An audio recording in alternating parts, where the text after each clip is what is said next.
ഇന്ന് നമ്മുടെ വീഡിയോ വളരെ ചെറിയൊരു വീഡിയോ ആണ്. മാപ്പിളപ്പാട്ടുമായി ബന്ധപ്പെട്ട് തന്നെയാണ് പറയാൻ ഉദ്ദേശിക്കുന്നത്. 3 പോയിന്റാണ് സംസാരിക്കാൻ ഉദ്ദേശിക്കുന്നത്. ഒന്നാമത്തെ പോയിന്റ്, ട്രഡീഷണൽ മാപ്പിളപ്പാട്ടുകൾ മാത്രമേ മത്സരങ്ങൾക്ക് തിരഞ്ഞെടുക്കാൻ പാടുള്ളൂ. ഇശലോടുകൂടി എഴുതിയിട്ടുള്ള മാപ്പിളപ്പാട്ടുകൾ. മാപ്പിളപ്പാട്ടിന് ഒരുപാട് ഇശലുകളുണ്ട്. 350ഓളം ഇശലുകൾ കണ്ടെടുത്തിട്ടുണ്ട്. അത്രയും ഇശലുകൾ ഇന്ന് കണ്ടെടുത്ത ഇശലുകളാണ്. അപ്പോൾ ഇശലോട് കൂടിയുള്ള മാപ്പിളപ്പാട്ട് മാത്രമേ ട്രഡീഷണൽ ആയിട്ടുള്ള മാപ്പിളപ്പാട്ടായിട്ട് നമുക്ക് പരിഗണിക്കാൻ പറ്റുള്ളൂ. ഒന്നാമത്തെ പോയിന്റ്. രണ്ടാമത്തെ പോയിന്റ് എന്ന് പറയുന്നത്, പ്രത്യേകിച്ച് മാപ്പിളപ്പാട്ടുകൾ എന്ന് പറയുന്നത് ചരിത്ര സംഭവവുമായി ബന്ധപ്പെട്ടായിരിക്കും. പല രൂപത്തിലുള്ള ചരിത്രങ്ങളുണ്ട്. ഇപ്പോ യുദ്ധങ്ങളുമായി ബന്ധപ്പെട്ട് പറയുന്നുണ്ട്, പടപ്പാട്ട് എന്ന് പറയും, പടപ്പാട്ടുകളുണ്ട്, കിസ്സപ്പാട്ടുകളുണ്ട്. അതൊക്കെ മാപ്പിളപ്പാട്ടുകളാണ്. കിസ്സപ്പാട്ടുകൾ എന്ന് പറയുമ്പോൾ ചില കഥകളാണ് അതിൽ വരുന്നത്. അതുപോലെ തന്നെ ഇപ്പൊ നടന്നുകൊണ്ടിരിക്കുന്ന, വർത്തമാനകാലത്ത് നടന്നുകൊണ്ടിരിക്കുന്ന ചില സംഭവങ്ങളെ ഉൾപ്പെടുത്തിയിട്ട് മാപ്പിളപ്പാട്ടുകൾ രചിക്കാറുണ്ട്. ഇതിനൊക്കെ ഒരു ഇശലുണ്ടാകും. അങ്ങനെ ഏത് സംഭവമായിട്ടാണ് ബന്ധപ്പെടുത്തിയാണ് മാപ്പിളപ്പാട്ടുകൾ എഴുതിയിട്ടുള്ളത് എന്ന് നോക്കിയിട്ട് അതിൻ്റെ ആ സംഭവത്തിൻ്റെ ലയം ഉൾക്കൊണ്ടുകൊണ്ട് പാടാൻ വേണ്ടി ശ്രമിക്കുക. ഉദാഹരണത്തിന് യുദ്ധമൊക്കെ ആണെങ്കിൽ പടപ്പാട്ടാണ് പാടുന്നത് വെച്ചെങ്കിൽ ഒരു ശൗര്യവും അതിൻ്റെ ഒരു ഗാംഭീര്യമൊക്കെ നമുക്ക് ആ പാട്ടിൽ കാണാൻ കഴിയണം. അതുപോലെ തന്നെ ചരിത്ര സംഭവങ്ങൾ പറയുന്നതാണെങ്കിൽ ആ ചരിത്രവുമായി ബന്ധപ്പെട്ടുള്ള കാര്യങ്ങൾ നമ്മൾ പറയണം. അതുപോലെ തന്നെ ഏറ്റവും പ്രധാനപ്പെട്ട ഒന്ന്, ഏത് മാപ്പിളപ്പാട്ട് പാടുകയാണെങ്കിലും മാപ്പിളപ്പാട്ടിൽ ഭാഷ എന്ന് പറയുന്നത് ഘടകമാണ്. ആ ഭാഷ, വ്യത്യസ്തമായ ഭാഷയാണ് മാപ്പിളപ്പാട്ടിന് ഉപയോഗിക്കുന്നത്. പലപ്പോഴും അറബി, മലയാളം, അതുപോലെ തന്നെ തമിഴ്, കന്നഡ, ഇംഗ്ലീഷ്, പല ഭാഷയും വരുന്നുണ്ട്. ഇങ്ങനെ സങ്കര ഭാഷയായിട്ടുള്ള മാപ്പിളപ്പാട്ട് പാടുമ്പോൾ എന്തിനെ കുറിച്ചാണോ പാടുന്നത് ആ പാട്ടിന്റെ ആശയം ഉൾക്കൊള്ളുക എന്നുള്ളത് വളരെ പ്രധാനമാണ്. ആശയം ഉൾക്കൊണ്ട് പാടുമ്പോഴാണ് തനതായ മാപ്പിളപ്പാട്ടിന്റെ ആ ഒരു ലയത്തിലേക്ക് നമ്മൾ എത്തുക. പ്രത്യേകിച്ച് യുദ്ധം അല്ലെങ്കിൽ പടപ്പാട്ട് പാടുമ്പോൾ ആ ഒരു പടപ്പാട്ടിന്റെ എന്താണ് അതിൽ പറയുന്നത് എന്നുള്ളത് കൃത്യമായിട്ട് നമുക്ക് ബോധ്യപ്പെട്ടിട്ട് നമ്മൾ പാടണം. അതിന്റെ ആശയം ഉൾക്കൊണ്ട്. ഇപ്പോൾ നമ്മളൊക്കെ ജഡ്ജ്മെന്റിന് പോകുമ്പോൾ നമ്മൾ കാണുന്ന ഒരു വളരെ പ്രയാസകരമായ ഒന്നാണ്, പലപ്പോഴും 90% കുട്ടികൾക്കും അല്ലെങ്കിൽ പാടുന്ന ആളുകൾക്കും ഇതിന്റെ അർത്ഥം അറിയില്ല.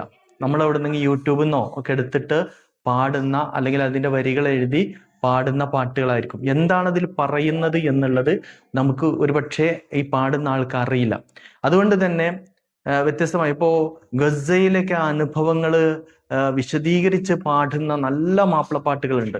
ആ മാപ്പിളപ്പാട്ടുകൾ ഗസയിന്റെ ആ ചരിത്രം പറയുമ്പോൾ അവിടെ വളരെ നമുക്ക് സാഡായിട്ട് പാടാൻ കഴിയുള്ളൂ. ആ രൂപത്തിലുള്ള മാപ്പിളപ്പാട്ടുകൾ അങ്ങനെ തന്നെ പാടണം.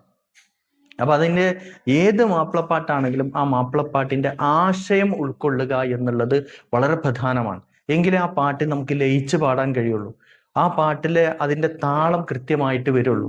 അതിൻ്റെ ഫീല് കറക്റ്റ് കിട്ടണമെങ്കിൽ, കൃത്യമായിട്ട് അതിൻ്റെ ഫീല് കിട്ടണമെങ്കിൽ അതിൻ്റെ ആശയം നമുക്ക് തിരിച്ചറിയേണ്ടതുണ്ട്, മനസ്സിലാക്കേണ്ടതുണ്ട്.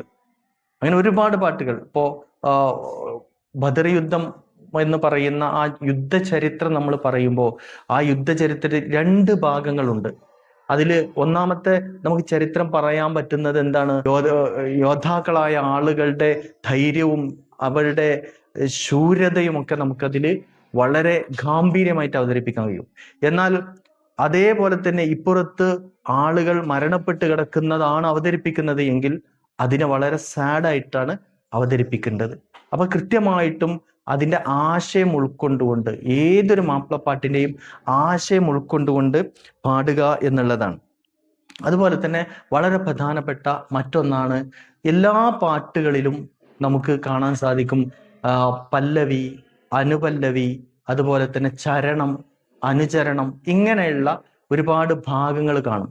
എന്നാൽ മാപ്പിളപ്പാട്ടിൽ അങ്ങനെയല്ല. മാപ്പിളപ്പാട്ടിൽ മൊഴി എന്നാണ്. ഒന്നാമത്തെ മൊഴി, രണ്ടാമത്തെ മൊഴി, പിന്നെ 4 മൊഴികൾ ആണ് ഒരു മാപ്പിളപ്പാട്ടിൽ സാധാരണ ഒരു മത്സരത്തിന് നമ്മൾ എടുത്തു പാടുക. മാപ്പിളപ്പാട്ട് എന്ന് പറയുന്നത് നമുക്കറിയാം, ഒരു ചരിത്ര സംഭവങ്ങൾ ഒരുപാട് ഉണ്ടാകും. ഒരു യുദ്ധം അല്ലെങ്കിൽ ഒരു ഏതെങ്കിലും പ്രവാചകന്മാരുടെ ചരിത്രം പറയുമ്പോൾ ആ പ്രവാചകന്മാരുടെ ചരിത്രം മുഴുവനായിട്ട് ആ പാട്ടിലുണ്ടാകും. അതുകൊണ്ട് ആ മുഴുവൻ പാട്ടുകളും നമുക്ക് എടുത്തു പാടാൻ കഴിയില്ല. അതുകൊണ്ട് തന്നെ 4 മൊഴികൾ ഇപ്പോ പല്ലവിയും അനുപല്ലവിയും പറയുന്നത് പോലെ 1-ാം മൊഴി, 2-ാം മൊഴി, 3-ാം മൊഴി, 4-ാം മൊഴി, ഇങ്ങനെ 4 മൊഴികളാണ് നമുക്ക് ഒരു മാപ്പിളപ്പാട്ടിൽ, 5 മിനിറ്റിന്റെ മാപ്പിളപ്പാട്ടിൽ നമുക്ക് അത്ര മൊഴി എടുത്താൽ മതി. അതിലേറ്റവും പ്രധാനപ്പെട്ട മൊഴികൾ എടുക്കുക. എന്നിട്ട് ആ മൊഴി കഴിയുമ്പോൾ ഒരു അടി എന്ന് പറയും നമ്മൾ. അങ്ങനെ മൊഴികളായും അടികളായിട്ടാണ് ഈ മാപ്പിളപ്പാട്ടിനെ നമുക്ക് പറയാൻ കഴിയുക.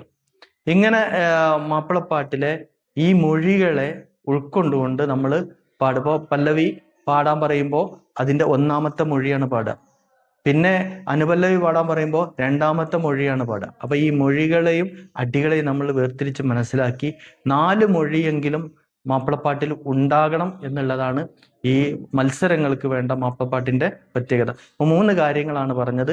ഒന്നാമത്തത്, മാപ്പിളപ്പാട്ട് തിരഞ്ഞെടുക്കുമ്പോൾ അത് നല്ല ഇശലോട് കൂടിയുള്ള ഒരു മാപ്പിളപ്പാട്ടായിരിക്കണം എന്നാണ് ഒന്നാമത്തെ മാപ്പിളപ്പാട്ടിന്റെ ഇശല്. രണ്ടാമത്തത്, മാപ്പിളപ്പാട്ട് ഒരു ചരിത്ര സംഭവമായിട്ട് ബന്ധപ്പെടുത്തിയോ ഇപ്പോൾ നടക്കുന്ന വർത്തമാനകാലത്ത് നടക്കുന്ന എന്തെങ്കിലും സംഭവങ്ങളെ കുറിച്ചോ ഒക്കെ ആയിരിക്കും മാപ്പിളപ്പാട്ട് രചിച്ചിട്ടുണ്ടാകുക. അതിനെ മനസ്സിലാക്കിക്കൊണ്ട് അവതരിപ്പിക്കുക എന്നുള്ളതാണ്. അതുപോലെ തന്നെ 3-ാമത്തെ പോയിന്റ്, മാപ്പിളപ്പാട്ടിന്റെ ആശയത്തെ ഉൾക്കൊണ്ടുകൊണ്ട് മാപ്പിളപ്പാട്ട് അവതരിപ്പിക്കുക. ആശയം എന്ന് പറഞ്ഞാൽ വളരെ സാഡായിട്ട് പാടേണ്ട അടുത്ത് സാഡായിട്ട് തന്നെ പാടുക, അതല്ല വളരെ ഗൗരവത്തിൽ പാടേണ്ട സ്ഥലങ്ങൾ വരുമ്പോൾ ഗൗരവത്തിൽ പാടുക. പോയിന്റ് എന്ന് പറയുന്നത്, മാപ്പിളപ്പാട്ട് ഒരിക്കലും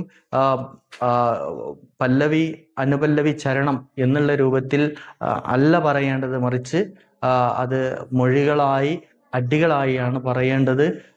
4 മൊഴിയെങ്കിലും പാടുമ്പോഴാണ് മാപ്പിളപ്പാട്ടിന്റെ ഒരു ഒരു 5 മിനിറ്റിന്റെ മാപ്പിളപ്പാട്ട് കൃത്യമായിട്ട് ശരിയാവുകയുള്ളൂ എന്നുള്ളതാണ് സൂചിപ്പിക്കുന്നത്. ഈ വീഡിയോ വൈൻഡപ്പ് ചെയ്യണം.